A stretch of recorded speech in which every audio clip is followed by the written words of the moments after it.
Hello friends, आप सभी का फिर से स्वागत है। ये है पार्ट 2 ऑफ सेट थियरी, समुच्चय सिद्धांत का ये दूसरा पार्ट है। इसके पहले मैंने एक वीडियो बना रखा है, पहला पार्ट, वो अगर आपने नहीं देखा हो तो पहले वो देख लीजिए। उसमें हमने क्या पढ़ा था, फिर से रिपीट कर दूं। उसमें हमने पढ़ा था समुच्चय की संकल्पना, उसका डेफिनेशन, उसको कैसे लिखा जाता है और कितने टाइप्स के होते हैं, ये हमने पढ़ा था, डिफरेंट टाइप्स।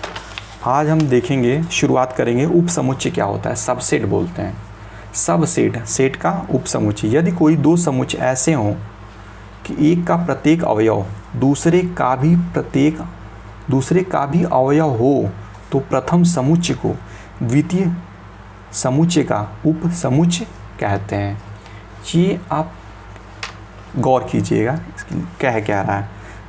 जब दो समुच्चय हों, जैसे ए और बी, अगर ए का, जैसे ए है, इसका प्रत्येक अवयव 2, 3, 4, अगर दूसरे बी का, जैसे 2, 3, 4, 5, बी में है 2 है, 3 है, 4 है, 5 है, तो यहाँ पे क्या देख रहे हैं आप, ए का प्रत्येक अवयव है जो वो बी का भी एक अवयव है, तो ये क्या बोलेंगे, ये क्या होगा, बी का एक उप समुच्चय है। यही कह रहा है ये।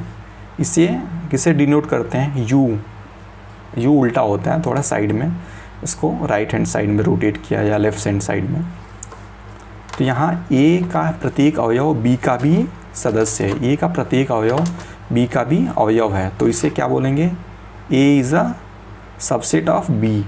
इससे निरूपित करते हैं। ये इसको पढ़ेंगे कैसे, ए उप समुच्चय है बी का, ऐसे पढ़ते हैं। ये वाला जो डायरेक्शन, जिस साइड में इसका मूव होता है, वो उसी का ये सबसेट होता है, पहला वाला, उसके पहले वाला। एवं बी को, जो बी होता है, ए का आदि समुच्चय कहते हैं इसको। बी क्या है, ए का आदि समुच्चय है। कुछ चीज़ें नोट्स, प्रत्येक समुच्चय स्वयं का उपसमुच्चय होता है। सिंपल सी बात है यार, जो प्रत्येक अवयव, प्रत्येक समुच्चय होगा वो अपने आप का तो उपसमुच्चय होगा ही होगा। ए है, फिर से ए अगर लिखा दिया यही सेम, तो इसके सेम तो सेम में मिलेगा ही। आप समझ रहे हो ना, बस वही है। सेकंड क्या है, रिक्त समुच्चय प्रत्येक समुच्चय का उप समुच्चय होता है। सिंपल सी बात है, जो रिक्त समुच्चय है, इसमें कोई समुच्चय है ही नहीं, तो अपने आप में जीरो तो सब में आता है ना, वैसे कुछ नहीं तो सब में। ये आपको टर्म्स याद रखनी चाहिए, बस ज़्यादा दिमाग पे जोर मत डालिए, ये कॉमन सी बात है, कॉमन सेंस वाली, आप देख सकते हो। तो रिक्त समुच्चय प्रत्येक समुच्चय का उपसमुच्चय होता है, ये भी याद रखिए। दो समुच्चय अपने संघ समुच्चय की उपसमुच्चय होते हैं। अब संघ समुच्चय क्या होता है, यूनियन ऑफ सेट्स, ये मैं आगे बताऊंगा आपको, लेकिन अभी तक इतना आप याद रखिए। दो समुच्चय अपने यूनियन ऑफ सेट्स के उपसमुच्चय होते हैं।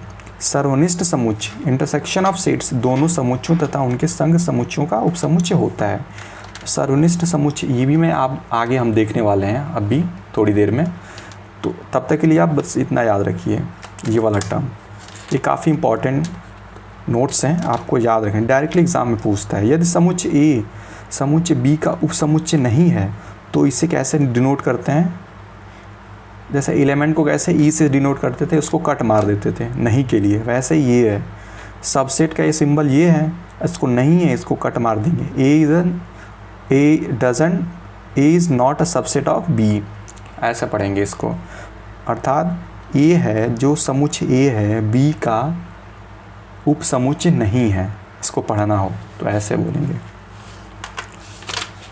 अब नेक्स्ट देखते हैं उप समुच्चयों की संख्या। जैसे अभी पूछ दे एग्जाम्पल के तौर पे कि कोई समुच्चय दिया हो, उसमें टोटल नंबर्स कितने, उप समुच्चयों की संख्या कितनी है और उनको लिखते कैसे हैं, तो ये कैसे, ये डायरेक्टली फॉर्मूला होता है 2m। m क्या होता है, total numbers of element, total अवयवों की संख्या। एग्जाम्पल के थ्रू हम देखते हैं। जैसे समुच्चय दिया हो S = 1, 2, 3, इसके अवयव क्या है, 1, 2 और 3 कि सभी उप समुच्चयों को लिखिए एवं उनकी कुल संख्या ज्ञात कीजिए। तो कुल संख्या कैसे ज्ञात करेंगे, या तो फॉर्मूले से आप डायरेक्टली यूज़ कर लो, 2 m क्या है, 1, 2, 3, 3 है इसमें अवयव, 2 पे पावर 3 बराबर क्या होता है 8। या तो इसको डायरेक्टली टोटल इसके उप समुच्चयों को लिख दीजिए और उनको टोटल काउंट कर दीजिए। वैसे एस हो गया 1 2 3, इसका एक उप समुच्चय क्या हो सकता है? एस का क्या होगा? एस का एक होगा अपने आप में। पहला तो फाई, जैसा कि आपने पहले ही मैंने बताया था, जो फाई होता है रिक्त समुच्चय होता है, वो प्रत्येक उप समुच्चय का एक उप समुच्चय होता है, तो पहला तो होगा ही होगा। दूसरे नंबर पे क्या है? एक, ये भी तो एक इसका उप समुच्चय है, क्योंकि एक तो आता ही है ना, एक इसमें भी आएगा। वैसे ही 2 होगा, 3 होगा, 1 है, 2 है, 3 है, 1 2 है, 1 3 है, 2 3 है, वैसे है ना, 1 2 3 है। ऐसा टोटल अगर लिखेंगे तो टोटल 8 होंगे उप समुच्चय। आई होप आप समझ पा रहे हैं। फिर से आपको बता दूं कैसे लिखते, कैसे उप समुच्चयों को लिखना हो। जैसे ये है 1 2 3, तो पहला एक हो गया, एक पहला तो फाई तो होगा ही, रिक्त समुच्चय तो होगा ही पहला। दूसरा क्या हो गया? एक, एक क्या है? इसका उप समुच्चय है कि नहीं, क्योंकि एक इसमें आया हुआ है। वैसे ही 2, अगर 2 अकेले में लिखा जाए, 2 इसमें है, आया हुआ है। वैसे 3, ये भी उप समुच्चय हो गया इसका।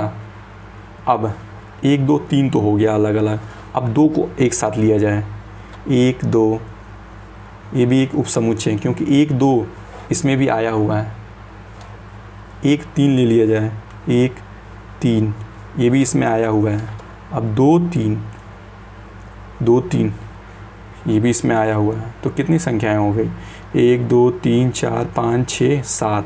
और तीसरा क्या है? तीसरा एक और टर्म हमने पढ़ा था, अपने आप की भी उप समुच्चय होती हैं प्रत्येक समुच्चय। तो 1 2 3, ये भी तो इसका उप समुच्चय होगा। तो टोटल्स कितने हो गए? 1 2 3 4 5 6 7 8, टोटल 8 इसके उप समुच्चय हो गए। या फिर डायरेक्टली उप समुच्चयों की संख्या ज्ञात करनी है तो डायरेक्टली फॉर्मूले में रख दो 2m, जहाँ पे m क्या है? m is the numbers of total elements, या फिर अवयवों की कुल संख्या, अवयवों की कुल संख्या। तो अवयव टोटल कितने हैं? 3, 1 2 3, 2m, 2 दूनी 4 दूनी 8। ये इसका आंसर हो गया। ये तो हो गया उप समुच्चयों की संख्या। नेक्स्ट क्या है? नेक्स्ट टॉपिक है समुच्चयों की संक्रियाएं। अब कैलकुलेशन कैसे करते हैं, उसके एक्सप्रेशंस क्या है समुच्चयों। कैलकुलेशन करते टाइम देखिए, इसकी चार मुख्यता होती हैं। जहाँ पहला क्या होता है? समुच्चयों का संघ, यूनियन। इसको डिनोट कर, संघ को कैसे कहता है? यूनियन। यूनियन को ऐसे डिनोट किया जाता है, यू से। समुच्चयों का सर्वनिष्ठ, उल्टा यू होता है, इंटरसेक्शन। अंतर, डिफरेंस को माइनस से, इसको डॉट, जैसे यू होता है, U dot, U dash equal to क्या होता है? कॉम्प्लीमेंट।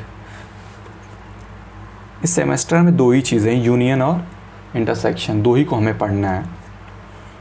तो पहला वाला देखते हैं, समुच्चयों का संघ, यूनियन ऑफ सेट्स कैसे ज्ञात किया जाता है। जैसे 2 संख्याएं हों, ए और बी, तो इनका पूछा जाए ए यूनियन बी क्या होगा। उससे पहले हम डेफिनेशन देख लेते हैं इसका। 2 समुच्चयों ए तथा बी के संघ समुच्चय से अभिप्राय एक ऐसे समुच्चय से है जो इन दोनों के सभी अवयवों से बनता है। इसको A union B, A U B द्वारा प्रदर्शित किया जाता है एवं ए संघ बी या ए यूनियन बी पढ़ते हैं। संघ के लिए यू का सिंबल यूज़ होता है। वैसे example, for example s equal to 1 2 3, 1 2 4 and 5 और t इक्वल टू 4 5 6 एंड 7। तो हमको ज्ञात क्या करना है? s union t। इसको कैसे ज्ञात करते हैं देखिए, s यूनियन t कैसे याद करेंगे?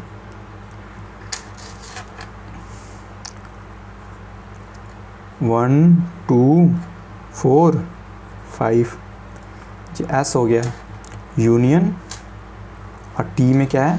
4 5 6 और 7। इसको ज्ञात करते टाइम इसको जोड़ देते हैं, ऑलमोस्ट जोड़ना ही है। ये यूनियन मतलब कॉम्बिनेशन, इनका संघ। तो जोड़ेंगे कैसे? सबको लिख लिया जाए वैसे ही एज इट इज़, लेकिन इसमें आपको पता होगा आपने पढ़ा है जब भी सारणीयन विधि, ये विधि कौन सी है, सारणीयन मेथड। सारणीयन विधि से जब भी समुच्चयों को, एलिमेंट्स को लिखते हैं तो एक एलिमेंट्स को हमेशा एक ही बार लिखा जाता है, 2 बार नहीं। तो उसी फॉर्मूले को ध्यान में रखते हुए कैसे लिखेंगे, 1 1 2 3 है नहीं, 4 4 यहाँ पे भी है, यहाँ पे भी, लेकिन एक ही बार लिखेंगे क्योंकि हमने ऑलरेडी पढ़ा है एक एलिमेंट्स को हमेशा एक ही बार लिखा जाता है। 5 हो गया। अब क्या बचा इन दोनों में, 6 6 और क्या बचा, 7। और कोई तो बचा नहीं, 1 है, 2 है, 4 है, 5 है, 4 है, 5 है, 4 है, 5 इसमें भी है, 4 है, 5 है यहाँ इसमें भी है। तो एक को एक ही बार लिखा जाता है क्योंकि जोड़ रहे हैं हम, यूँ समझिए आप। और 6 और 7 ऐसे ही डायरेक्टली। या फिर एक और एग्जांपल के थ्रू इसको देखते हैं। वैसे नेक्स्ट क्या है, A = ABCDEF और B = क्या दिया है इन ब्रैकेट AEIOU। हमको ज्ञात क्या करना है, A संग B। वैसे जैसे हमने किया ना, इसको जोड़ देंगे तो कैसे लिखेंगे, A यूनियन B = कैसे होगा, A को लिख लिया जाए और इसको B को लिख लिया जाए, A B C D E F, ये ब्रैकेट में रहेगा। और यूनियन ब्रैकेट में क्या है, AEIOU, ये भी यूनियन में। इनको जोड़ दिया जाए संग, तो जोड़ेंगे तो क्या होगा, A यहाँ पे भी दिया, यहाँ पे तो एक बार इसको लिख लिया जाए, बराबर क्या हो जाएगा, A। देखिए सीक्वेंस में लिखेंगे, ए के बाद क्या आता है, बी आता है, ई नहीं आता है, तो पहले बी लिखा जाए तो ज़्यादा सही रहता है। वैसे ए भी लिखेंगे तो कोई गलत नहीं है, लेकिन सीक्वेंस में लिखते हैं, ए बी, उसके बाद सी डी ई यहाँ पे भी डजंट मैटर, एफ तो होगा। इसके सारे टर्म्स तो लिख दिए। अब इसका कौन सा बच्चा है, ए हो गया है और ई हो गया है, तो बच्चा IOU, तो IO और U सारे लिख लिए, बस यही इसका आंसर हो जाएगा, सिंपल। नेक्स्ट एक और देख लेते हैं इसी को। ये नियम विधि से लिखा गया है, तो आपको या तो आप डायरेक्टली कर सकते हो या तो इसको सारणीयन विधि में कन्वर्ट कर लो। तो ये A = x: प्राकृतिक सम संख्या है तथा x > 9। 9 से छोटी प्राकृतिक संख्या की बात हो रही है, 9 से छोटी, 9 नहीं, अगर यहाँ पे = का साइन होता है तो 9 तक हो जाती है, 9 से छोटी मतलब 8 तक। तो A = क्या है, इसको सिंप्लीफाई करेंगे नियम विधि से सारणीयन विधि में अगर कन्वर्ट करना चाहें आप तो कैसे करेंगे, तो x, तो प्राकृतिक सम संख्या, सम की बात हो रही है यहाँ पे, एक टर्म याद रखिएगा, सम मतलब इस जो 2 से कट जाए, तो 1 से 2 से कटेगा नहीं, 1 2 से शुरू करेंगे, 2 4 6 8 तक की बात कर रहे हैं, 9 से बड़ी नहीं, 9 से छोटी, तो 9 से छोटी 8 ही होगा, ये हो गया। अब B क्या है, B = x: प्राकृतिक संख्या है तथा x 5 से छोटी है। प्राकृतिक संख्या की बात करें, यहाँ पे सम नहीं है, यहाँ पे सम था तो हम सम लिख रहे थे, यहाँ पे ये प्राकृतिक संख्या है, तो प्राकृतिक डायरेक्टली 1 से शुरू कर सकते हैं, 1 कहाँ तक, 4 तक, क्योंकि 5 से छोटी, 1 2 3 और 4। ये तो हमें प्राप्त हो गया A और B, तो हमको ज्ञात क्या करना था, A union B = how much, तो डायरेक्टली ऐड कर लिया जाए ऐसे ही। A यूनियन B = क्या हो जाएगा, सॉल्यूशन इसका क्या हो जाएगा,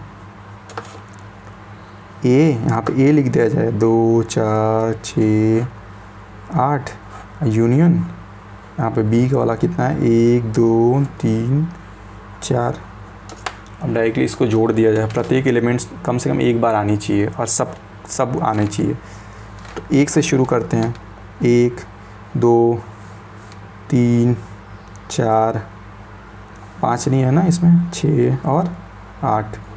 आप चेक कर लो सही है कि नहीं, सारे एलिमेंट्स आए हैं ना इसमें, और 1 से ज़्यादा वाट नहीं आना चाहिए कोई भी element. Correct answer, this will be the answer, understood। अब नेक्स्ट है समुच्चयों का सर्वनिष्ठ। इसके पहले वाला क्या था? समुच्चयों का संघ। अब दूसरा वाला है समुच्चयों का सर्वनिष्ठ, या इसको बोल सकते हैं उभयनिष्ठ। इंटरसेक्शन ऑफ सेट्स एक टर्म होता है। सर्वनिष्ठ आप याद रखिए, उभयनिष्ठ कॉमन, जो कॉमन टर्म होता है। देखिए इसका डेफिनेशन क्या है? दो समुच्चय ए और बी के सर्वनिष्ठ समुच्चय वह समुच्चय है जिसमें समुच्चय ए और बी के उभयनिष्ठ अवयव होते हैं।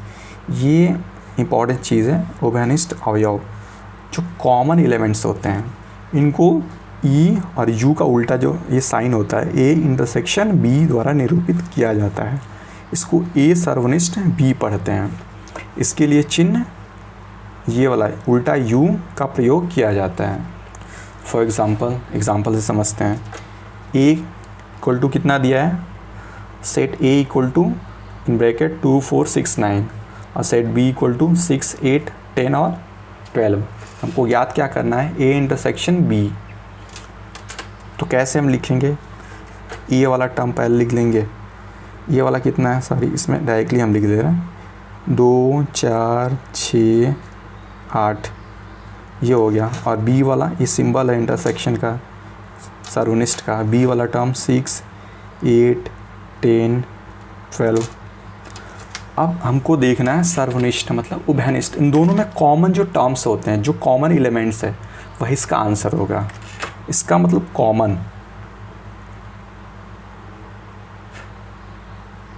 Common elements.